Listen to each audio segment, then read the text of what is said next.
Qu'est-ce que la dissuasion incitative? C'est basique. On sanctionne le négatif pour récompenser le positif. Le principe consiste à instaurer des taxes progressives, payées par le consommateur, sur ce qui est néfaste pour l'environnement et à redistribuer le fruit de ces taxes à ce qui est positif pour la planète. Que ce soit en investissement pour la recherche dans les énergies vertes, que ce soit aux pratiques responsables ou même à la consommation de produits vertueux. Ça a beau être relativement simple, il faudra pourtant l'expliquer, y compris à l'expert en économie qui n'a pas toujours la lucidité suffisante mais nécessaire pour analyser les impacts de cette mesure, tant d'un point de vue économique que écologique. Pourquoi des taxes progressives? Parce que rien ne peut être plus performant qu'une taxe progressive. C'est même plus efficace que d'interdire. Et l'économiste devrait immédiatement le comprendre. C'est du niveau économie pour les nuls.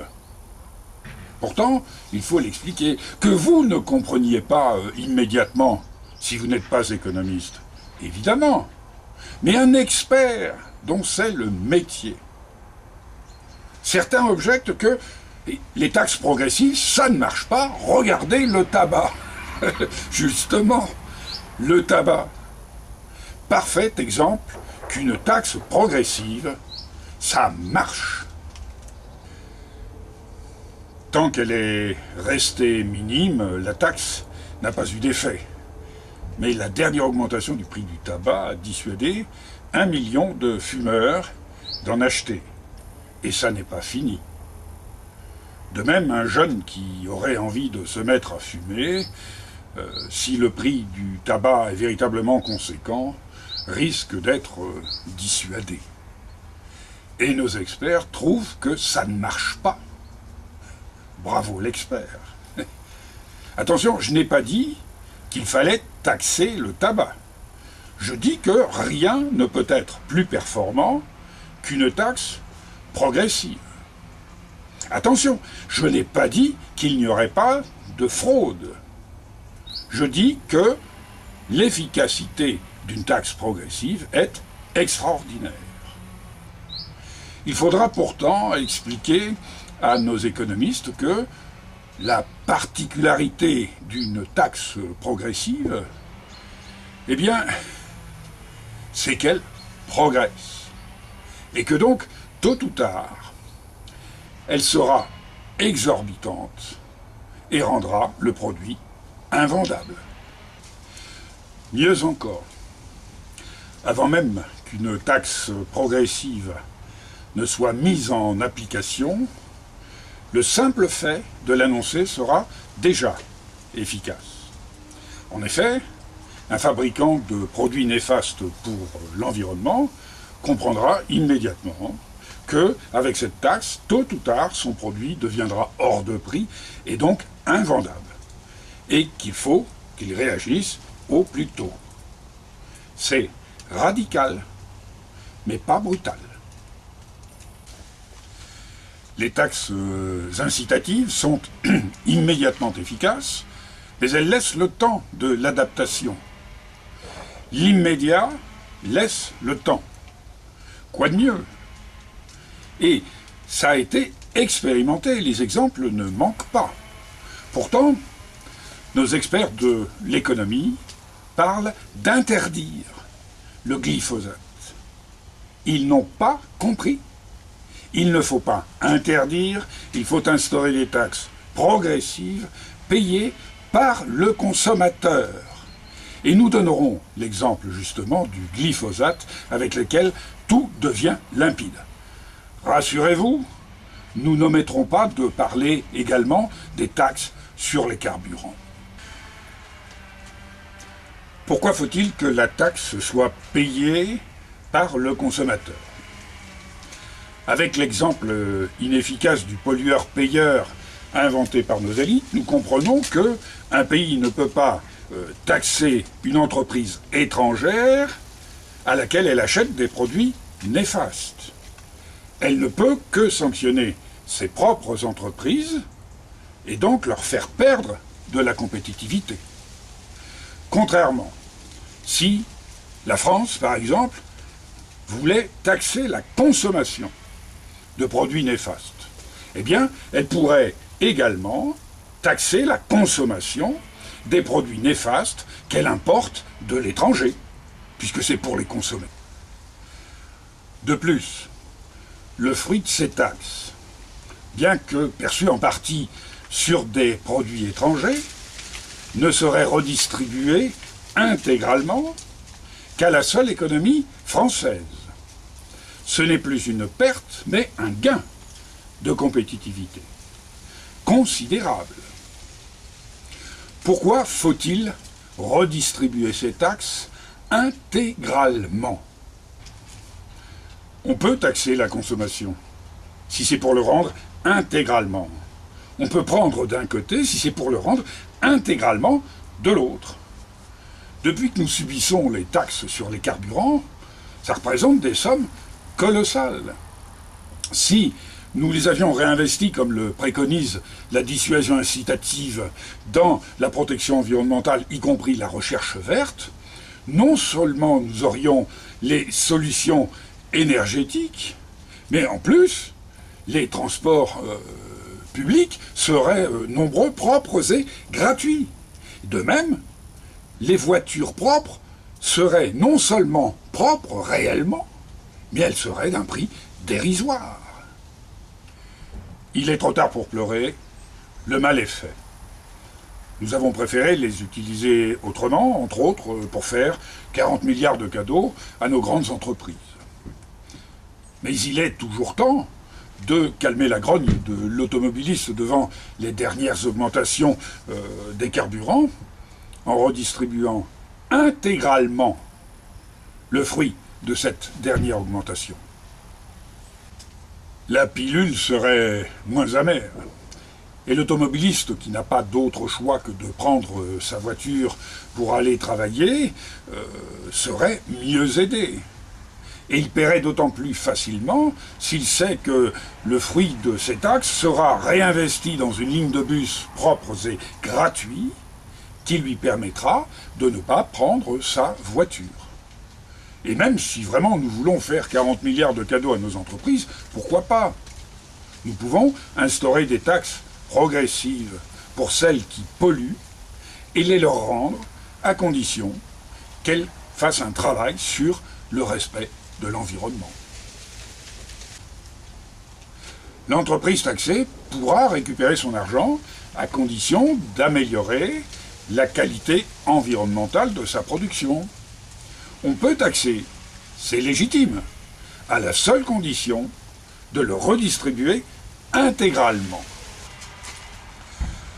Pas pour remplir les caisses de l'État, comme c'est actuellement le cas, avec le prix des carburants. La dissuasion incitative cumule tous les avantages. Elle est progressive. C'est pourquoi elle laisse le temps de l'adaptation, alors qu'elle est immédiatement efficace. Elle est payée par le consommateur. C'est pourquoi elle concerne toutes les nuisances, y compris nos importations. Elle est intégralement redistribuée. C'est pourquoi elle ne sanctionne pas. Elle prend d'un côté, mais c'est pour mieux rendre de l'autre. Elle n'a que des avantages, jusque dans sa mise en place. Dans l'urgence climatique qui est la nôtre, le plus efficace sera de tout faire en même temps. Tout faire d'un coup, c'est beaucoup plus simple et beaucoup plus efficace. N'ayons aucun doute, l'expert prétendra qu'il est impossible de tout faire simultanément, qu'il y a trop de choses à faire. Détrompez-vous une fois de plus. L'expert se trompe. Il sera beaucoup plus simple et beaucoup plus efficace de tout faire simultanément. Déjà, on interdit tout passe-droit.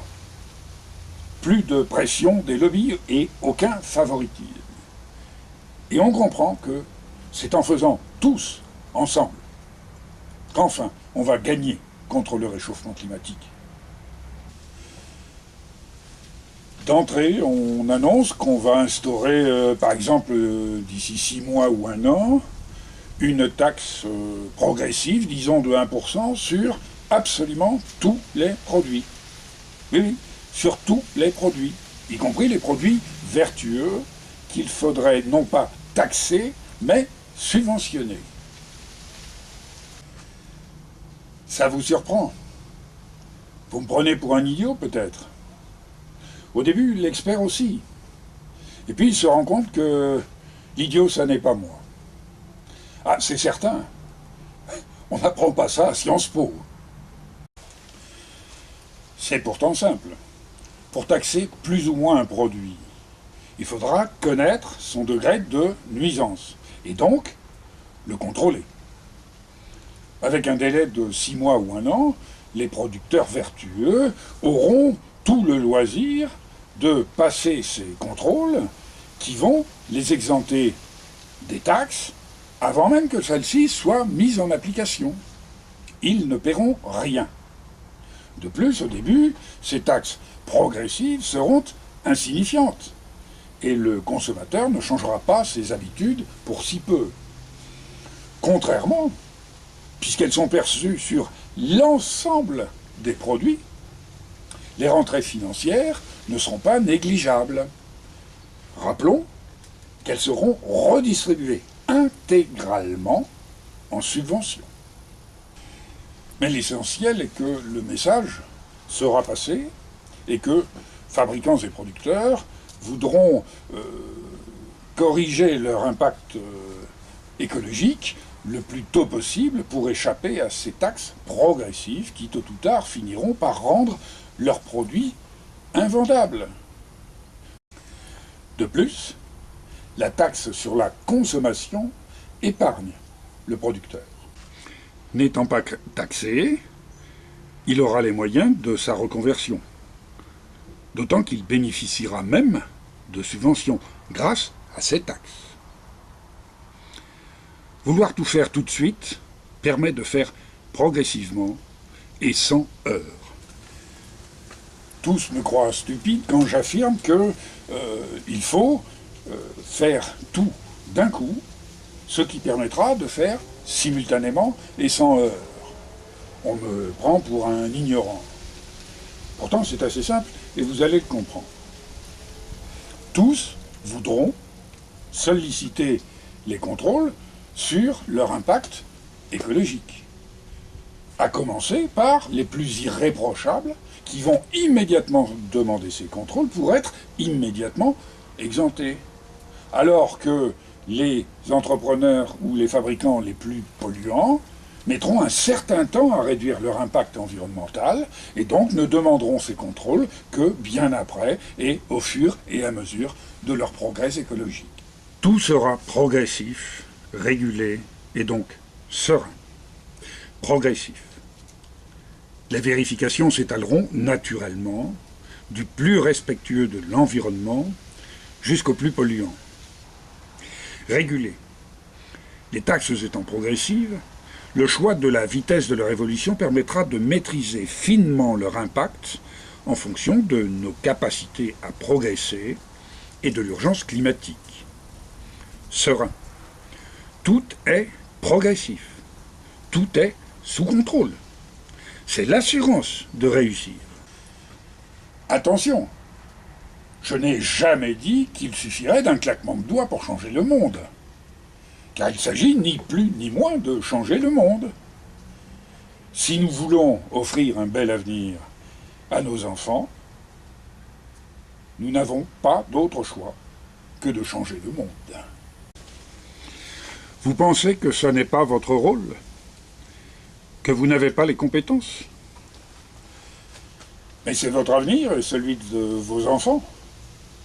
Vous préférez le laisser dans les mains de nos experts de l'économie qui nous ont construit de toutes pièces un système qui menace l'humanité de disparition et qui nous oblige, pour créer l'emploi et le profit, à fabriquer des objets volontairement fragiles de façon à ce qu'ils cassent rapidement pour que nous puissions les refaire. Nous pourrions mettre un terme à l'obsolescence programmée simplement, par exemple, en exigeant une garantie de 25 ans sur l'électroménager. Mais dans le système fou qu'ils nous ont construit, rendez-vous compte, ce serait une catastrophe. Imaginez le nombre de chômeurs. Et c'est entre leurs mains que vous voulez laisser votre avenir et celui de vos enfants? Le concept de la dissuasion incitative est simple, mais les mécanismes qu'ils mettent en œuvre demandent malgré tout à être expliqués. Mais vous verrez, avec l'exemple du glyphosate, tout devient beaucoup plus simple à comprendre. Nos élites n'ont pas de plan B contre le réchauffement climatique, pour la bonne raison qu'ils n'ont pas de plan A. Comprenons que, puisque nous perdons la guerre du climat, c'est que ce que tentent nos gouvernements, les ONG, les citoyens, autrement dit tout ce qui est actuellement mis en œuvre, ne suffira pas. Nous courons de cette manière à notre disparition. Il faut donc absolument innover et procéder autrement. À ma connaissance, nous n'avons qu'une solution, la dissuasion incitative. Ne laissons pas l'avenir de nos enfants et des générations futures aux mains de nos experts de l'économie. Signons la pétition.